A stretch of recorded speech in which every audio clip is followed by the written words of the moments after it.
Hi, this is త్రిగా Sriram, Bigg Boss analyst. Sunday ఎపిసోడ్లో Saturday episode నుంచి కంటిన్యూటీ నిన్న కొంతమందికి సంబంధించిన friends, at the same time family members వాళ్ళు వచ్చి వీళ్ళకి కావాల్సిన ఫీడ్బ్యాక్ ఇచ్చారు, వీళ్ళందరినీ ఉత్సాహపరిచారు. నిన్న అవన్నీ చూసాం. ఈరోజు ఇంకొక నలుగురికి నిన్న మిగిలిపోయిన ఒక నలుగురికి సంబంధించి ఒక నలుగురు వచ్చారు. టేస్టీ తేజాకి పాత కంటెస్టెంట్ సన్నీ వచ్చాడు. సన్నీతో పాటు వాళ్ళ ఫ్యామిలీ మెంబర్స్ వచ్చారు. సో అది కూడా వాళ్ళు కాస్త కావాల్సిన ఫీడ్బ్యాక్ అంతా ఇవ్వడం జరిగింది. దాని తర్వాత నిఖిల్ కోసం వాళ్ళ ఫాదరు, అలాగే గతంలో ఉన్న కంటెస్టెంట్ అమర్, అంటే లాస్ట్ సీజన్స్లో ఉన్న కంటెస్టెంట్ అమర్ రావడం జరిగింది. అమర్ రావడం వల్ల ఖచ్చితంగా నిఖిల్కి కొంత అడ్వాంటేజ్ అయింది. ఎందుకంటే నిఖిల్ ఎంత మంచివాడు అని చెప్పడం కోసం ఒక ఇన్సిడెంట్ అని చెప్పాడు అమర్. ఏంటంటే అమర్ ఒక టైంలో ఒక షో చేస్తున్నప్పుడు కాళ్ళు ప్యారలైజ్ అయిపోతే అతను అలాగే ఎత్తుకుని తీసుకుని వెళ్ళి ఇంటికి కూడా వెళ్లకుండా డైరెక్ట్గా అమర్ని హాస్పిటల్ తీసుకెళ్ళి అమర్తో పాటే ఉండిపోయి, అసలు ఇంటికి కూడా వెళ్లకుండా అమర్తో పాటే 2-3 రోజులు ఉండిపోయి అమర్కి మళ్ళీ ఆ మొత్తం కాళ్ళన్నీ తగ్గి అతను మళ్ళీ నార్మల్ అయ్యేదాకా అతనితో పాటు ఉండి ఈవెన్ టాయిలెట్కి కూడా తీసుకురావడం లాంటివి కూడా చేశాడు నిఖిల్ అని చెప్పి ఆ చెప్పిన ఇదేదైతే ఉందో ఆ నిఖిల్ యొక్క ఫ్యాన్స్ని ఉత్సాహపరుస్తుంది. అలాగే నిఖిల్ ఫ్యాన్స్ కాని వాళ్ళు కూడా ఇప్పుడు దాకా నిఖిల్ని ఓకే అనుకున్న వాళ్ళు కూడా నిఖిల్ ఎంత మంచివాడా అని చెప్పి ఖచ్చితంగా నిఖిల్ యొక్క రేంజ్ అనేది అమర్ చెప్పిన ఇన్సిడెంట్ తోటి ఇంకో నెక్స్ట్ లెవెల్కి వెళ్ళింది. సో అది అయిపోయిన తర్వాత కోన వెంకట్ గారును అవినాష్ కోసం కోన వెంకట్ గారు వచ్చారు. తర్వాత అవినాష్ వాళ్ళ బ్రదర్ వచ్చాడు. సో కోన వెంకట్ గారు కూడా అసలు అవినాష్ గురించి చాలా బాగా చెప్పారు. అది కూడా ఇవాళ ఈ నామినేషన్స్, ఎలిమినేషన్స్ ఇవి అయిపోయిన తర్వాత అసలు నెక్స్ట్ అవినాష్కి అడ్వాంటేజ్ అవ్వడానికి ఖచ్చితంగా కోన వెంకట్ గారు అతని గురించి చెప్పింది, అవినాష్ గురించి చెప్పిన విధానం కానీ, ఆ తర్వాత వాళ్ళ తమ్ముడు అవినాష్ తోటి ఒక డైలాగ్ చెప్పించడం కానీ, ఏదో సినిమాలో డైలాగ్ అద్భుతంగా చెప్పాడు, చాలా బాగా చెప్పాడు అవినాష్, చాలా ఫెరోషియస్గా. ఆ డైలాగ్ కూడా అవినాష్లో ఎంత ఉందా అనేది అందరికీ తెలిసేలాగా చేసిన, అవినాష్లో ఉన్న టాలెంట్ ఎంత ఉంది అనేది ఆ డైలాగ్ చెప్పడం ద్వారా తెలిసింది. సో అట్లా ఒకళ్ళ మిగతా నలుగురికి కూడా కంటెస్టెంట్స్తో పాటు కంటెస్టెంట్స్కి సంబంధించిన ఫ్యామిలీతో పాటు వాళ్ళ ఫ్రెండ్స్ కూడా వచ్చారు. సో వాళ్ళు ఫీడ్బ్యాక్ ఇచ్చారు. ఆ ఫీడ్బ్యాక్ తీసుకున్న తర్వాత ఎవరికి వాళ్ళలో కొంత మార్పు. తర్వాత ముఖ్యంగా యష్మికి ఇద్దరు ఫ్రెండ్స్ వచ్చారు. ఆ ఇద్దరు ఫ్రెండ్స్ చెప్పిన సీక్రెట్ ఏంటంటే సాయంత్రం 6 దాటిన తర్వాత ఖచ్చితంగా పెగ్గేస్తుంది యష్మి బయట ఉంటే అనేది వాళ్ళు రివీల్ చేశారు. అది కూడా యష్మితోనే రివీల్ చేయించారు. నాగార్జున గారు ఏంటో ఆ సీక్రెట్ ఏంటో చెప్పితే కనుక ఏదో ప్రైజ్ మనీ పెంచుతానగానే చెప్పేసింది పాపం యష్మి. నేను సాయంత్రం 6 అయితే పెగ్గలా అని చెప్పింది. సో ఆల్మోస్ట్ ఇంకా పెగ్గేయడంతో పాటు పెగ్గేసిన తర్వాత ఇంకొక యష్మి కూడా బయటకు వస్తుంది, యష్మిలోంచి ఇంకో 2వ యష్మి కూడా బయటకు వస్తుందని ఫ్రెండ్స్ రివీల్ చేశారు. సో అవన్నీ కూడా బయటకు వచ్చినాయి. మరి ఈ రోజుల్లో వాళ్ళకంటే అది సరదాగా ఉంటుంది, కానీ మరి ఆడపిల్లల తాగుడు తిరుగుడు అంటే మరి పెంచిన పిల్లలు వాళ్ళ తల్లిదండ్రులు వాళ్ళు ఏంటో మరి అదేంటో మనకు అర్థం కాదు. ఇప్పుడు అంతా కూడా పబ్ కల్చర్ అయిపోయింది కదా, ఓవరాల్గా మొత్తం అంతా పబ్ కల్చర్ అయిపోయింది. అటు బెంగళూరులోను ఇటు హైదరాబాద్లోను అంతా పబ్ కల్చర్ అయిపోయింది కాబట్టి దాన్ని సరదాగా తీసుకునే పరిస్థితి వచ్చేసింది. ఆడపిల్లలు నేను తాగుతాను, నేను పెగ్గేస్తాను, సాయంత్రం 6 అయితే పెగ్గేస్తాను, 6 అయితే పెగ్గేసిన తర్వాత నాలోంచి ఇంకో మనిషి వస్తారని ఆడపిల్లలు అంత ఓపెన్గా చెప్పడం, పైగా దాన్ని ఏదో గొప్ప విషయంలాగా మళ్ళీ బయటకు వచ్చిన తర్వాత కూడా ఇంకా మళ్ళీ కలిసి మనం అందరం ఎంజాయ్ చేద్దాం, పెగ్గేసి ఎంజాయ్ చేద్దాం అని యష్మి చెప్పడం, వాళ్ళు కూడా ఓకే అంటాం. ఏమి మెసేజ్ ఇస్తున్నారు సభ్య సమాజానికి అనేది మనకి తెలియదు. మరి సో అది కూడా అయిపోయింది. కాదు యష్మికి వాళ్ళు ఇచ్చిన ఫీడ్బ్యాక్ ఏంటంటే, పాత యష్మి కావాలి మాకు, ఇప్పుడున్న యష్మి వాళ్ళ కోసం వీళ్ళ కోసం ఆడుతున్నావు, నీ ఒరిజినల్ పాత యష్మి ఎలాగైతే సింగంలాగా దూకేదో అందరి మీద విరుచుపడేది ఆ యష్మి కావాలి, ఇంకా 4 వారాలే ఉంది, సో ఆ యష్మి వచ్చేలా చెయ్యి అని చెప్పి మంచి ఫీడ్బ్యాక్ ఇచ్చారు. అది యష్మి మీరు గమనిస్తే కనుక ఎవరు వచ్చి ఫీడ్బ్యాక్ ఇచ్చినా కూడా ఆ ఫీడ్బ్యాక్ని తీసుకుంటారు. ఎందుకంటే బయట వాళ్ళు చూస్తున్నారు, వాళ్ళ ఆడియన్స్ ఏదైతే అనుకుంటున్నారో దాన్ని చెప్తారు కాబట్టి ఆ ఫీడ్బ్యాక్ని ఎప్పటికప్పుడు యష్మి తీసుకుంటున్నారు. అలా మార్పు చెందుతూ వస్తుంది కూడా. ఇప్పుడు మళ్ళీ ఈ ఫీడ్బ్యాక్ ఇచ్చారు కాబట్టి మళ్ళీ పాత యష్మి రేపటి నుంచి ఇక అరుపులు కేకలు స్టార్ట్ అయిపోతాయి అనుకుంటా. సో అది కూడా చూడాలి. అది కూడా రేపు ప్రోమో ఆల్రెడీ చూపించారు, దాంట్లో కూడా ఆల్రెడీ స్టార్ట్ అయ్యింది.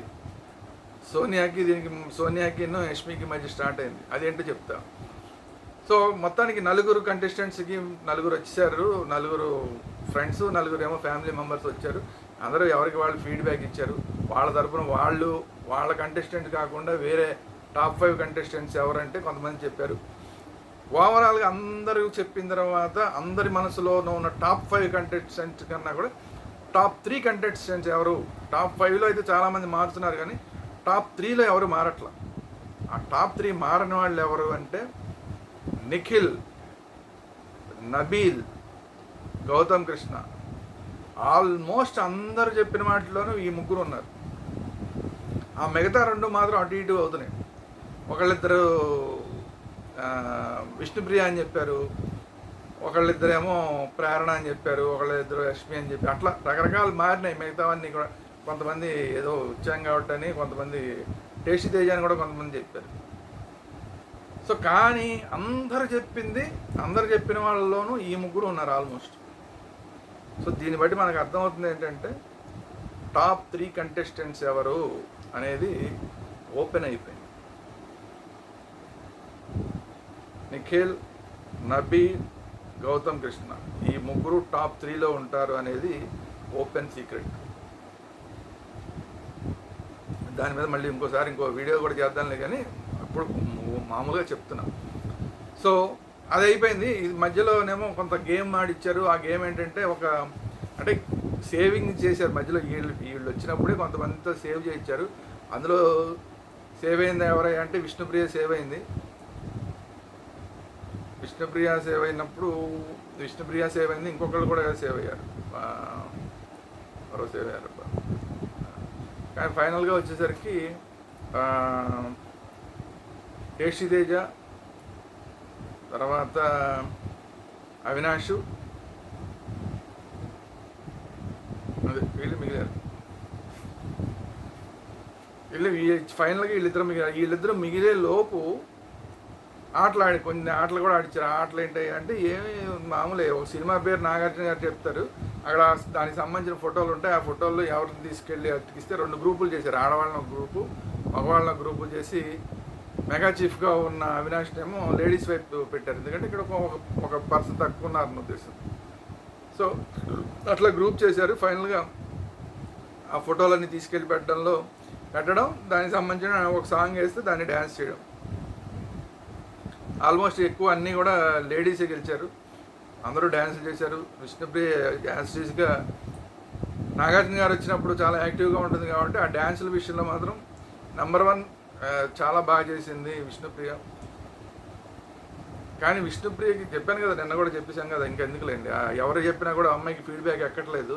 అందరూ నీ ఆటను వాడమ్మా అంటే లేదు నేను ఆ పృథ్వీ చుట్టూ తిరుగుతానని చెప్తుంది. సరే అది ఓకే. సో అది అయిపోయిన తర్వాత ఫైనల్గా ఇవాళ మిగిలింది ఎవరయ్యా అంటే అవినాష్, తర్వాత టేస్టీ తేజ మిగిలారు. ఈ అవినాష్ టేస్టీ తేజని యాక్టివిటీ రూమ్లోకి రమ్మన్నారు. యాక్టివిటీ రూమ్లో వాళ్ళిద్దరికి లైట్లు తీసేసి వాళ్ళ ఫోటోలు పెట్టారు. అవినాష్ ఫోటో పక్కనేమో టేస్టీ తేజ నుంచున్నాడు, టేస్టీ తేజ ఫోటో పక్కనేమో అవినాష్ నుంచున్నాడు. ఇప్పుడు మీకు లైట్లు తీసేస్తాం, మీ ఎదురుకుండా పెయింటింగ్ ఉంది, మీరు అంటే అవినాష్ ఏమో లోపల ఏ రంగు ఉందో తెలియదు, లైట్లు తీసేస్తాము, మీకు లోపల ఏ రంగు ఉందో తెలియదు, ఆ రంగుని మీకు పక్కన మీకు దొరికిన రంగుని మీరు ఆ ఫోటో మీద వేయాలి. అంటే అవినాష్ టేస్టీ తేజకి తన చేతికి వచ్చిన రంగుని ఎదురుకుండా ఉన్న రంగుని వేయాలి. అది ఏ రంగు అనేది తెలియదు. అలాగే టేస్టీ తేజనేమో అవినాష్ ఫోటోకి రంగేయాలి.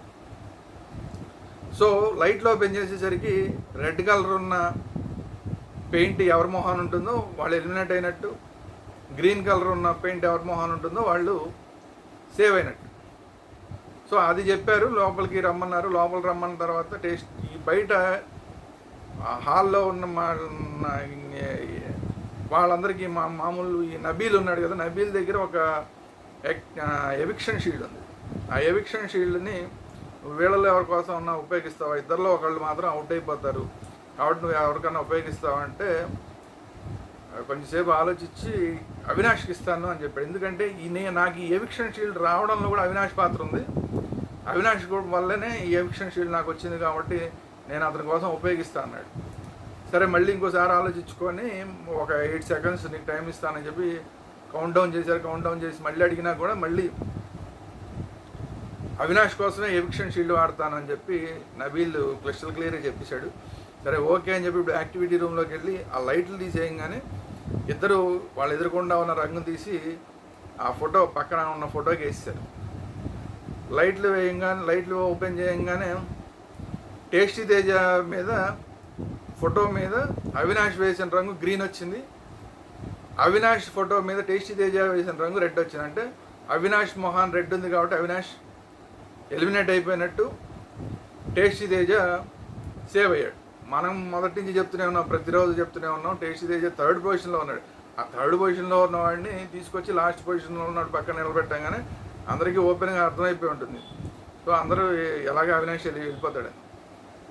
కానీ తెలివిగా ఆలోచించింది అంటే అక్కడ బయట ఎవిక్షన్ షీల్డ్ని తీసుకున్న నబీలు అవినాష్ కోసం ఉపయోగించడం తెలివైన పని. ఎందుకంటే ఒకవేళ టేస్ట్ తేజ కోసం ఉపయోగించినా కూడా అది ఉపయోగం ఉండేది కదా. ఎందుకంటే ఆల్రెడీ ఆడియన్స్ టేస్ట్ తేజని సేవ్ చేశారు.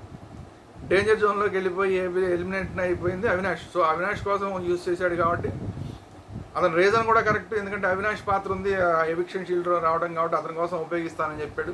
అది కరెక్ట్గా ఉపయోగపడింది. దీంతో ఏమైంది, ఫస్ట్ హ్యాపీ ఫీల్ అయిపోయాడు టేస్టీ తేజ, చాలా హ్యాపీ ఫీల్ అయిపోయాడు. అందరికీ ఆడియన్స్ అందరికీ థ్యాంక్స్ చెప్పాడు నన్ను సేవ్ చేశారని. కానీ ఆగు అని చెప్పి మళ్ళీ అసలు విషయం చెప్పారు. ఆ ఎవిక్షన్ షీల్డ్ తీసుకుని నువ్వురా అని చెప్పి నబీల్ని లోపలికి పిలిచి యాక్టివిటీ రూమ్లో పిలిచి అవినాష్కి ఇస్తున్నాడని చెప్పి అవినాష్కి ఇప్పించి, సో ఇప్పుడు అవినాష్ సేవ్ అయ్యాడని చెప్పి అవినాష్కి కంగ్రాచులేషన్స్ చెప్పి అవినాష్ని నబీల్ని మళ్ళీ హాల్లోకి పంపించేశారు.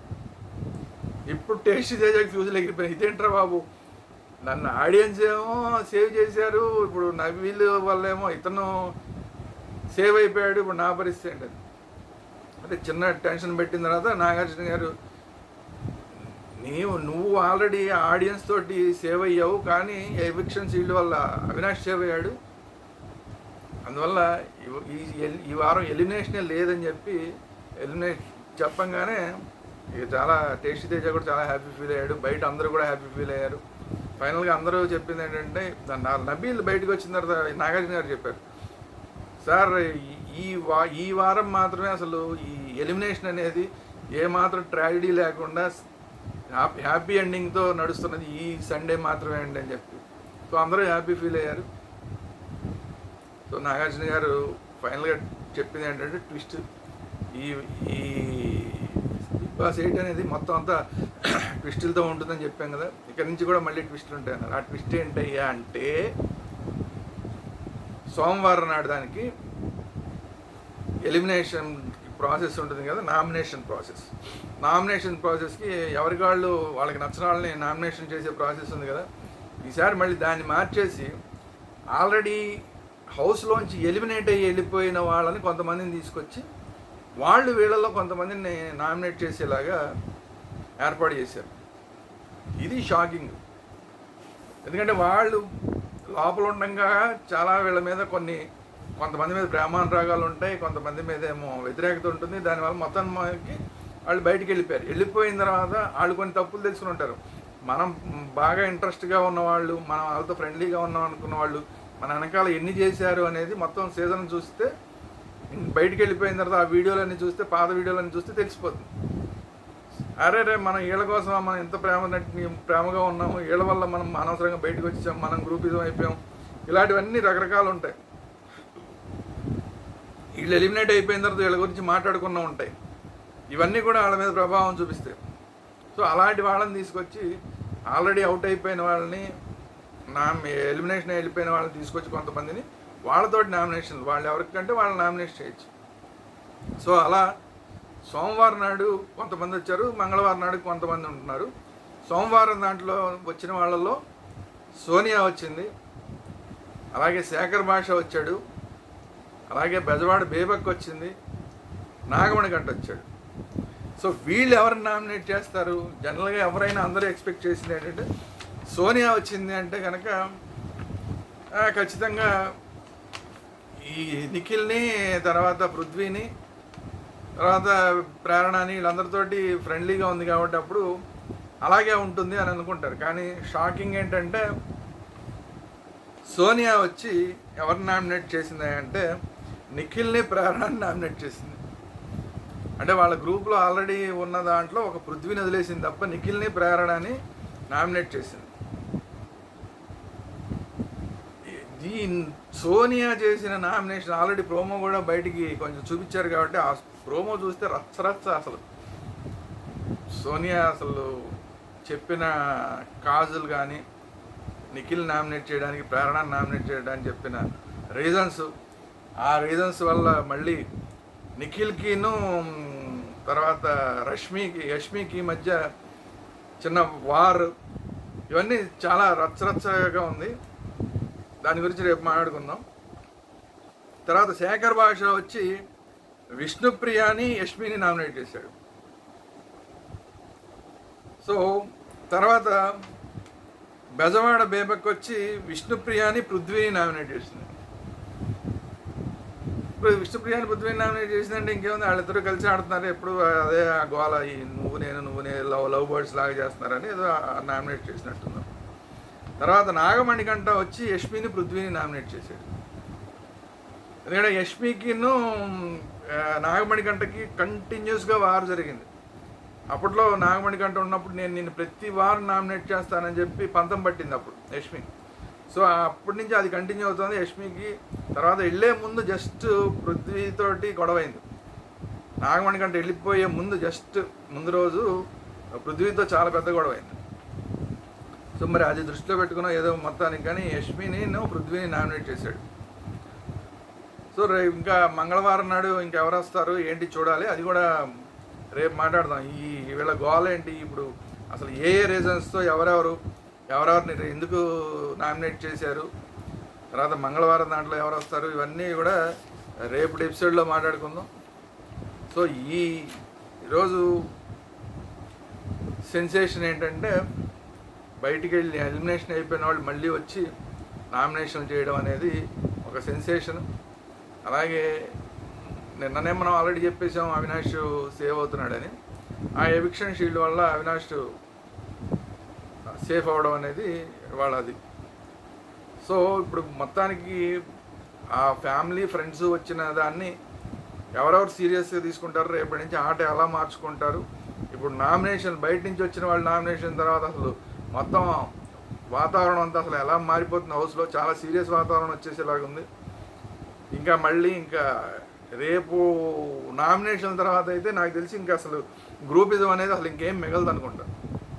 ఏమాత్రం అన్నా నిఖిల్కి, యష్మికి మధ్య ఏమైనా కొంచెం ఏమైనా ఉందంటే అది మొన్న నిఖిల్ నేను బయటికి వెళ్ళిన తర్వాత అయినా సరే నాకు ఆల్రెడీ ఫియాన్సీ ఉంది, ఆ అమ్మాయి నాకు కాబోయే భార్య, అది ఇది అని చెప్పాడు కాబట్టి అక్కడితో ఆ పార్ట్ కట్ అయిపోయింది. ఇప్పుడు వాళ్ళిద్దరికీ మధ్య ఇప్పుడు హౌస్లో కూడా గొడవలు స్టార్ట్ అవబోతున్నాయి. ఇది లేటెస్ట్ డెవలప్మెంట్. ఇక మిగతా అందరికీ కూడా ఇలాగే స్టార్ట్ అయిపోతాయి. ఇంకా అందరికి ఇండివిజువల్ గేమ్లోకి వచ్చేస్తున్నారు అంటే ఎవరో డేంజర్ జోన్లోకి వస్తున్నారు అనేది రేపు మాట్లాడతాం. సో ఇది ఈరోజు వీడియో. ఈ వీడియో కనుక మీకు నచ్చినట్లయితే లైక్ చేయండి, మీ అభిప్రాయాలు ఏంటనేది కామెంట్ రూపంలో తెలియజేయండి. అట్ ది సేమ్ టైం ఈ వీడియో అందరికీ షేర్ చేయండి. అలాగే వేదాంత ఛానల్ని ఇమ్మీడియట్గా సబ్స్క్రైబ్ చేయండి. చూస్తున్నారు చాలామంది కానీ వేదాంత ఛానల్ సబ్స్క్రైబ్ చేయట్లేదు, సబ్స్క్రైబ్ చేయండి. అది కాకుండా సినిమాలకి సంబంధించిన సపరేట్గా సినిమా వేదాంత ఛానల్ ఉండండి. సినిమా బిగ్ బాస్ లేదా టీవీకి సంబంధించిన ఎంటర్టైన్మెంట్కి సంబంధించినంతా కూడా సినిమా వేదాంత ఛానల్లో వస్తుంది. సో సినిమా వేదాంత ఛానల్ని వేదాంత ఛానల్లో అయితే అన్ని సినిమాలకు సంబంధించి కానీ, బిగ్ బాస్కి సంబంధించి కానీ, క్రికెట్కి సంబంధించి కానీ, లేదంటే భక్తికి సంబంధించి కానీ, ఇక ఇది అదేం లేదు, వాట్ నాట్ అన్ని వీడియోలు దీంట్లో వస్తుంటాయి, అన్ని రివ్యూలు దీంట్లో వస్తుంటాయి వేదాంత ఛానల్లో. సో వేదాంత ఛానల్ సబ్స్క్రైబ్ చేయండి. At the same time cinema Vedanta channel కూడా సబ్స్క్రైబ్ చేయండి. Thank you very much.